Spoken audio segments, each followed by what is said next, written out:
Dagon by H.P. Lovecraft. I'm writing this under an appreciable mental strain, since by tonight I shall be no more penniless at the end of my supply of the drug which alone makes life endurable.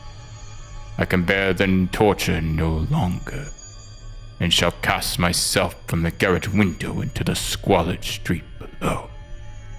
Do not think from my slavery to morphine that I am weakling or a degenerate. When you have read these hastily scrawled pages, you may guess, though never fully realize, why it is that I am must forgetfulness or death.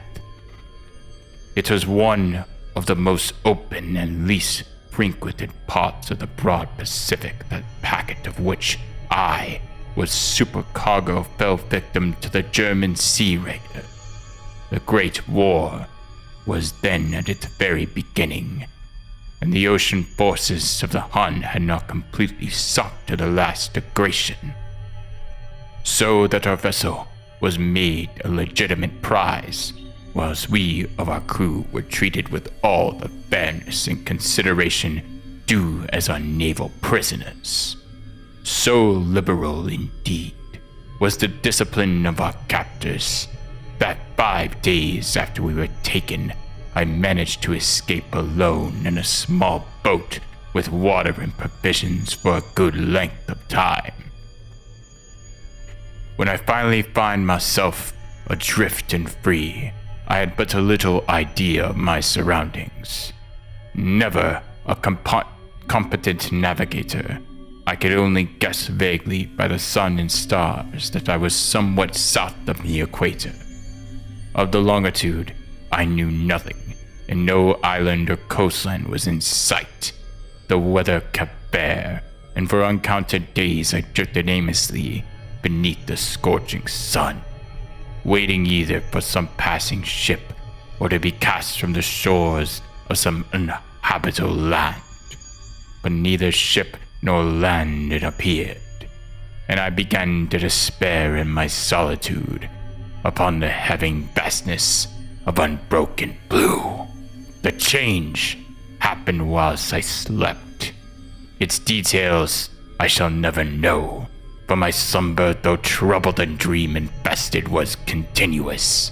When at last I awaked, it was to discover myself had sunk into a slimy expanse of hellish black mere, which extended above me in a monotonous undulations as far as I could see, and which boat lay grounded some distance away. Though one might well imagine that my first sensation would be of wonder at so prodigious and unexpected a transformation of scenery, I was in reality more horrified than astonished, for there was in the air and the rotting soil a sinister quality which chilled me to the very core. The region was putrid with carcasses of decaying fish and other less describable things which I saw protruding from the nasty mud of the unending plain. Perhaps I should not hope to convey in mere words the unutterable hideousness that can dwell in the absolute silence of barren immensity. There is nothing with hearing, and nothing in sight, save a vast reach of black slime. Yet the very completeness of the stillness and homogeneity of the landscape oppressed me with nauseating fear.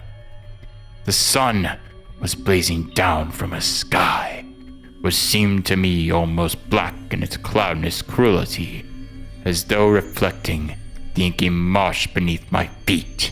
As I crawled into the standard boat, I realized that only one theory could explain my position.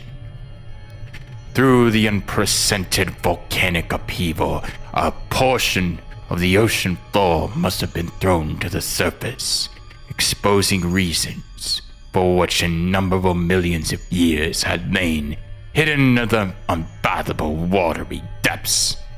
So great was the extent of the new land which had been risen beneath me that I could not detect the faintest noise of the surging ocean, strain ears as I might, nor were there any sea fowl to prey upon the dead things.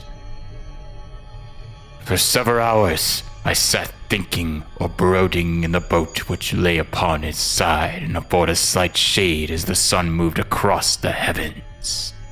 As the day progressed, the ground lost of some of its stickiness and seemed likely to dry sufficiently for traveling purposes in a short time. That night I slept but a little, and the next day I made for myself a pack containing food and water, preparatory to an overland journey in search of banished sea and possible rescue. On the third morning, I found the soil dry, enough to walk upon with ease. The odor of the fish was maddening, but I was too much concerned with the gravier things to mind so slight and evil, and set out boldly for an unknown goal. All day I forged steadily westward, guided by a faraway hummock which rose higher than any other evaluation on the rolling desert. That night I encamped. On the following day still traveled to the hummock, and through the object that seemed scarcely near when I had the first estimate. By fourth evening I attained the base of the mound, which turned out to be much higher than it appeared from the distance. An intervening value setting out in a sharper relief from general surface. Too weary to ascend, I slept in the shadow of the hill. I know not why my dreams were so wild that night, but ere the waning, fantastically gibbous moon had risen far above the eastern plain, I was awakened in a cold perspiration, determined to sleep no more. Such visions as I had experienced were too much for me to endure again, and in the glow of the moon I saw how unwise I had been to travel by day. Without the glare of the parching sun, my journey would have cost me less energy. Indeed, now I felt quite able to perform the ascent which had deterred at me at sunset. Picking up my pack, I started for the crest of an eminence. I have said that unbroken monotony of the rolling plain was the source of the vague horror to me, but I think my horror was great when I gained the summit of the mound and looked down the other side into the immeasurable pit or cannon whose black recesses the moon had not soared high enough to illume. I felt myself on the edge of the world, peering over the rim in the fathomless chaos of eternal night, though terror reigned curious remnants of paradise lost and of Satan's hideous climb through the unfashioned realms of darkness.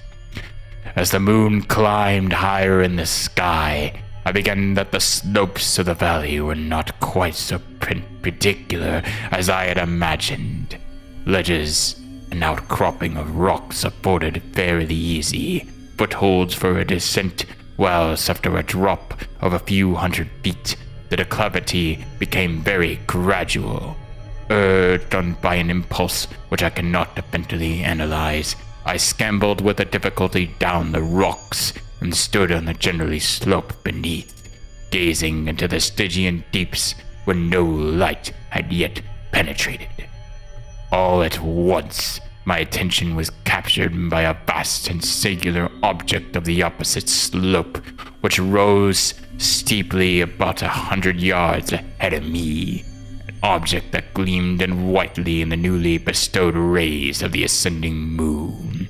That it was a merely gigantic piece of stone, as soon assured myself, but I was conscious of my distinct impression that its contour and position were not altogether the work of nature. A closer scrutiny filled me with sensations I cannot express, for despite its enormous magnitude, its position in an abyss which had gnawed at the bottom of the sea since the world was young, I perceived beyond a doubt the strange object as well, shaped monolith whose massive bulk, unknown workmanship, and perhaps the worship of a living and no thinking creatures. Dazed and frightened, yet without certain thrill of the scientist-archaeologist's delight, I examined my surroundings more closely.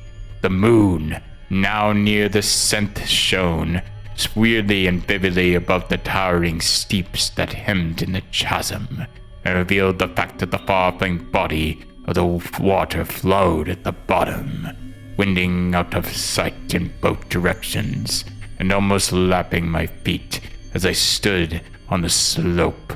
Across the chasm, the wavelets washed the base of the Cyclopean monolith, on whose surface I can now trace both inscriptions and crude sculptures. The writing was in a system of hieroglyphics unknown to me, and unlike anything I had ever seen in books, consisting for the most part of the conventional aquatic symbols such as fishes, eels, octopi, crustaceans, mollusks, whales, and the like. Several characters obviously represented marine things which are unknown to the modern world, but whose decomposing forms I had observed on the ocean-risen plain.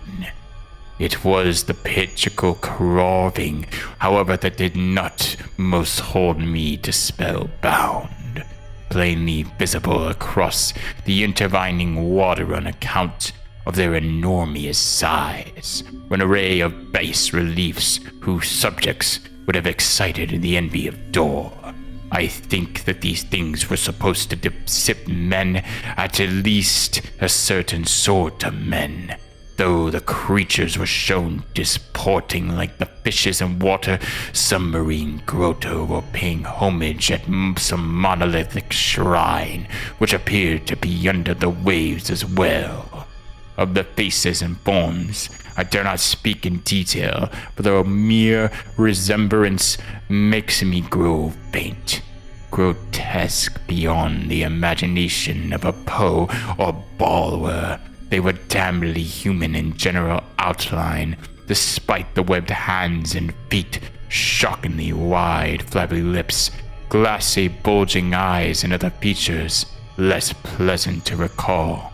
Curiously enough, they seem to have been chiseling badly out of proportion with the scenic background, for one of the creatures was shown the act of killing a whale, represented as but little larger than himself.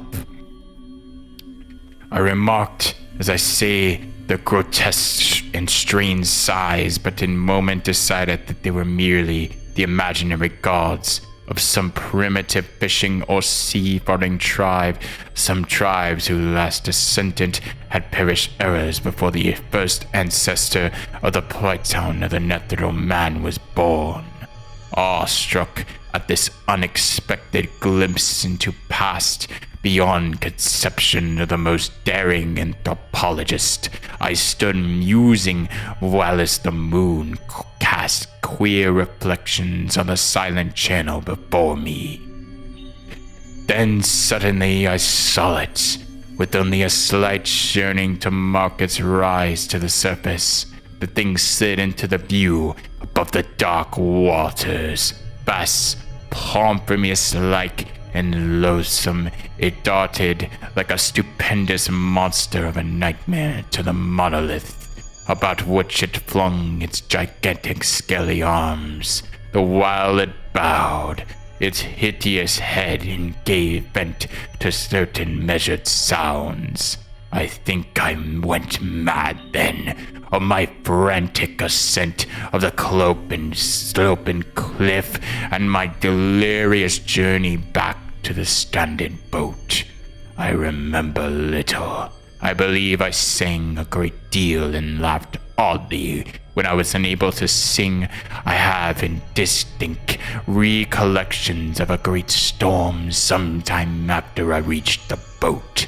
At any rate, I know that I heard peals of thunder in undertones, which nature utters only in her wildest moods. When I came out of the shadows, I was in San Francisco Hospital, brought thither by the captain of the American ship which had picked up my boat in mid-ocean. In my delirium, I had said much, but found that my words had been given scant attention.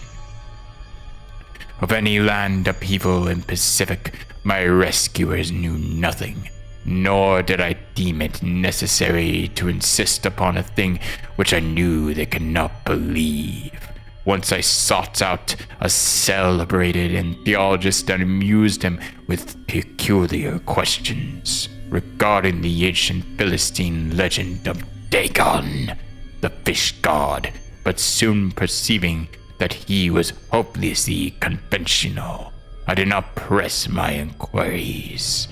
It is at night, especially when the moon is gibbous and waning, that I see the thing.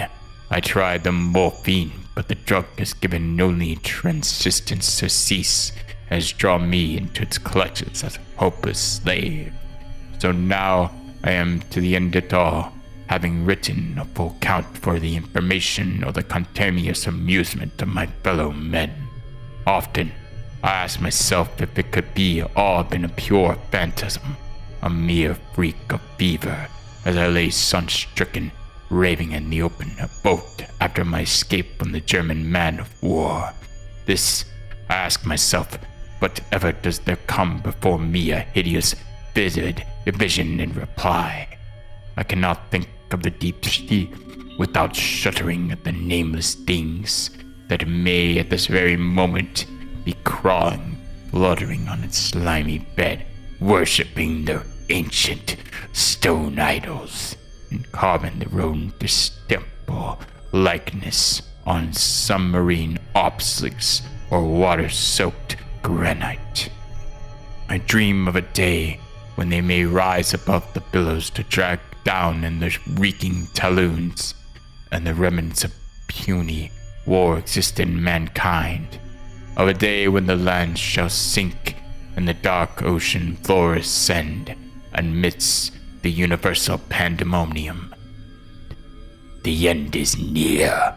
I hear a noise at the door, as some immense slippery body lumbering against it. It shall not find me. Guard that hand! The window! The window!